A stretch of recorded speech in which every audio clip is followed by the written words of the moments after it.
ಸಾಯಂಕಾಲ ಎಕ್ಸ್‌ಪ್ರೆಸ್ ಯಾರ ಪರವೂ ಅಲ್ಲ, ಯಾರ ವಿರುದ್ಧವೂ ಅಲ್ಲ. ಇದು ಜನಪರ. ಸಾಧನೆ ಮಾಡ್ಲಿಕ್ಕೆ ಇವರು ಹೋದ್ರು. ಈಗ ಅದು ಮುಗಿದು ಹೋಗುತ್ತೆ. ಇಡೀ ರಾಜ್ಯದ ದೇಶದ ಜನರು ಬರ್ತಾರೆ. ಕಾಂಗ್ರೆಸ್ ಸೋನಿಯಾ ಗಾಂಧಿ ಮತ್ತು ರಾಹುಲ್ ಗಾಂಧಿ ಒತ್ತಾಯದಿಂದ SIT ನೇಮಕ ಮಾಡಿ ಹಿಂದೂ ಧರ್ಮದ ಮಂಜುನಾಥ ಸ್ವಾಮಿಯ ದೇವಸ್ಥಾನ ಬಗ್ಗೆ ಜನರಲ್ಲಿ ಅಪನಂಬಿಕೆ ಹುಟ್ಟುವಂಥ ವ್ಯವಸ್ಥಿತವಾದಂಥ ಒಂದು ಸಂಚು ಇವತ್ತು ವಿದೇಶಿ ಸೋನಿಯಾ ಗಾಂಧಿದಾಗಿದೆ. ಈಗಾಗಲೇ SIT ಅವ್ರು ಕ್ಲಿಯರ್ ಮಾಡಿದ್ದಾರೆ.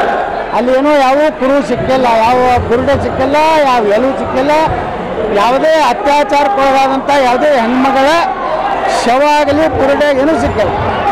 ಅಂದಾಗ ಧರ್ಮಸ್ಥಳ ತಂತಾನೆ ಮಂಜುನಾಥ ತಂತಾನೆ ಅವನು ತನ್ನ ಶಕ್ತಿಯನ್ನು ತೋರಿಸ್ಬಿಟ್ಟಾನೆ. ಈ ವಿಜೇಂದ್ರ ಹೋಗೋದ್ರಿಂದ ಏನಾಗೋದಿದೆ? ಕರಾವಳಿ ಭಾಗದ ಶಾಸಕರಿಗೆ ಭಾಷಣ ಕೊಡೋದಿಲ್ಲ, ಕರಾವಳಿ ಜನರಿಗೆ ಮಾತಾಡ್ಲಿಕ್ಕೆ ಕೊಡೋದಿಲ್ಲ.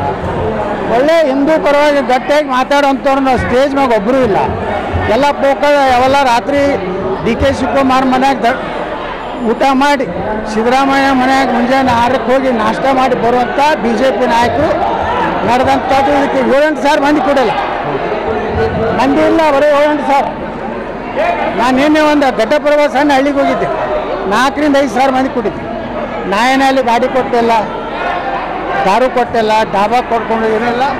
ಅಂದರೆ ಇವ್ರ ಮ್ಯಾಗಿನ ವಿಶ್ವಾಸಾರ್ಹತೆ ಕಡಿಮೆ ಆಗಿದೆ. ಧರ್ಮಸ್ಥಳ ಈಗ ಮುಗಿದು ಹೋಗುತ್ತೆ. ಅದಕ್ಕೆ ದೇವರು ತಾನೇ ನ್ಯಾಯ ಕೊಟ್ಟಿರ್ತಾನೆ. ಅದಕ್ಕೆ ನಾನು ಹೇಳ್ತೀನಿ, ಇಂಥ ಏನು ಕೊಳ್ಳು ಧರ್ಮ ಅಭಿಮಾನ ಇದ್ದವರಿಂದ ಏನು BJP ಉದ್ಧಾರ ಆಗೋದು. ಸಾಯಂಕಾಲ ಎಕ್ಸ್‌ಪ್ರೆಸ್ ಯಾರ ಪರವೂ ಅಲ್ಲ, ಯಾರ ವಿರುದ್ಧವೂ ಅಲ್ಲ. ಇದು ಜನಪರ.